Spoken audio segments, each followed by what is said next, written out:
Bantamweights absolutely have dominated this card, and they'll continue to. We have Drako, the Great Drakolini Rodriguez, taking on Vandetta, Vince Morales, in a battle of awful nicknames. Matt, for Drako Rodriguez, after his last performance, I feel like the song Blue Boy by Mac DeMarco just kind of followed him around, because Blue Boy, he was having a decent amount of success. I know the commentary team said he looked a little stiff, but as the round went on, he looked a little bit less stiff and a little bit more like himself. And for Drako Rodriguez, you go back, you can find a ton. You can find every single one of his fights coming into the UFC from different promotions. And he's an all-action type of fighter. The only fight where you really saw him kind of concede was, well, against Tony Gravely, where he gets absolutely ground out. And then finally, near the end, it ends up a TKO finish, but it's just, he takes so many shots on the ground, it's not even a close fight. So for Drako Rodriguez, maybe not the highest level of competition that he took on coming into the UFC, but we had a pretty good approximation of his skills and everything going into his last fight against Aiemann Zahabi. So let's throw it on over to the rookie card version, and we'll bring it on back, and we'll tell you a little bit more about Vince Morales. Make a pick on this one. For Drako Rodriguez coming in here, this was a guy that got passed over, and I remember this story. At UFC 239, he was supposed to come in on short notice and take on Chito Vera, and King of the Cage wouldn't release him from his contract. Unfortunate. It was after he had fought Tony Gravely for the belt and had lost. It was after he got a win there. I want to say that was January 2019. And then he was looking forward to taking the fight against Chito on short notice. He was originally booked for a King of the Cage main event against Johnny Munoz Jr., who ended up in the UFC as well. That fight fell through. Then he had one more fight with King of the Cage. At the time, the promoter and co-owner said, well, he's got 4 fights left in his contract.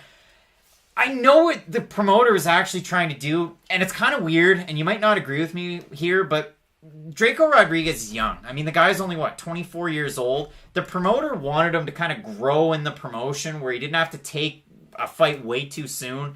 And I get it, but at the same time, if you're Drako Rodriguez, you're going to petition hard for that UFC debut.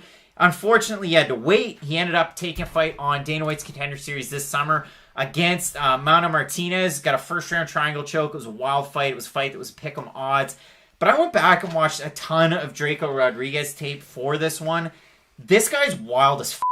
Like, you look at 6 of his 7 wins are by finish. He has a 13-0 amateur record, which is insane. That's too much of an amateur career, if you ask me. That started when he was 19. And the fact that he has all these armbar, triangle choke, guillotine, what else? His first pro fight, another guillotine. He was a white belt in 2018.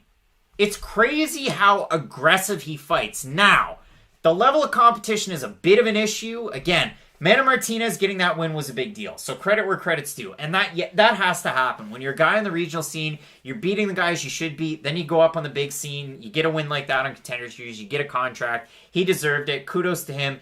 UFC fans and prospect fans have had their eyes on Drako Rodriguez for a while. I got to talk about that Tony Gravely fight, though. Gravely! King of the Cage, territorial conflict back in 2018. He gets beat pillar to post by Tony Gravely. And listen, Tony Gravely's a good fighter. That was his last fight with King of the Cage. Then he went and dominated CES. Then he ended up in the UFC. But when he had that fight, his takedown defense wasn't great. He was fishing for submissions, but he got beaten on the ground all 5 rounds until he got finished at the end of the 5th. I worry about that a little bit, and he's still a little green, but overall, this guy's such a good prospect. His hands are great, his aggressiveness is awesome, and he doesn't give a damn about what belt color you have in jiu-jitsu. He is going to go full bore, balls to the wall. So for Drako Rodriguez, it was a swift overhand right and a punch right square to the back of his head that ended up finishing his last one. Does anything ever happen when somebody punches you in the back of the head and it's a finish? No, because nothing happens when any of these things happen. Well, it depends. Like, there's different cases, but it's fine. It was a punch right to the back of the head. So, for Drako Rodriguez, he went from taking on Aiemann Zahabi, a guy that showed a lot of promise, but had a few wins on his record. Now he's taking on Vince Morales, kind of in the same boat. Has a win over Aiemann Zahabi. I didn't think he beat him in Ottawa, Canada, but that's neither here nor there. But for Vince Morales, it's not, because he's 1-3 in the UFC. Barely won the one that he won. And his last time out, he fought Chris Gutierrez. He lost due to leg kick TKO in the 2nd round. Since that fight, he tore his Achilles in training right after that. You don't love that. So he got back to training in February 2021. I learned this from an interview he did with James Lynch with All Access MMA, so we'll give credit where credit's due. He's training now, not out of the Pacific Northwest, but out of Syndicate MMA. I wrote down a litany of training partners there, and he did say with James that he trained with one Canadian, Aaron Jeffrey, just one time, who's a big guy, and who's, I think, has a really bright future. But you also have Sasha Palatnikov, some of the lower weight classes. Gavin Tucker, I guess, was there at one point, so that's kind of fun.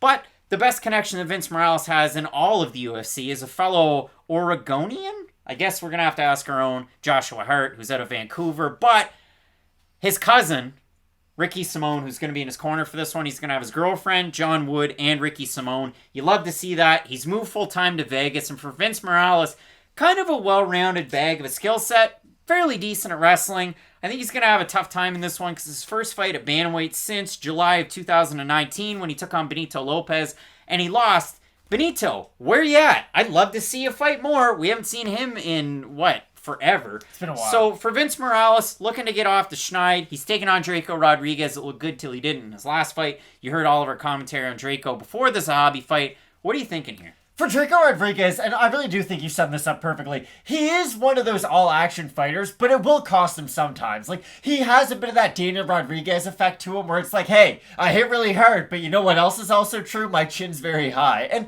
that's going to always result in a very fun fight, and it's always going to make him one of those potential bonus threats. But I feel like this is one of those get-back-on-the-horse fights for Drako Rodriguez against Vince Morales. Vince Morales has not been great throughout his UFC tenure, and of course an Achilles injury doesn't make that any better. What I do like out of Drako Rodriguez is the fact that his volume is pretty good, and the fact that at 25 years of age, he already has a very good foundation of skills, and it's one that you can really build up on. I don't think Drako Rodriguez is a guy who's going to be in the top 10 of bantamweight for years to come, but I think he's one of those fighters who any given day could get into that 14 to 13 range, and I do feel like with his skill set and with his exciting style, the UFC is going to push him more than just your average unranked bantamweight. So for me, I am going to ever so slightly side with Drako Rodriguez, because for Vince Morales, he just hasn't shown me enough throughout his UFC tenure.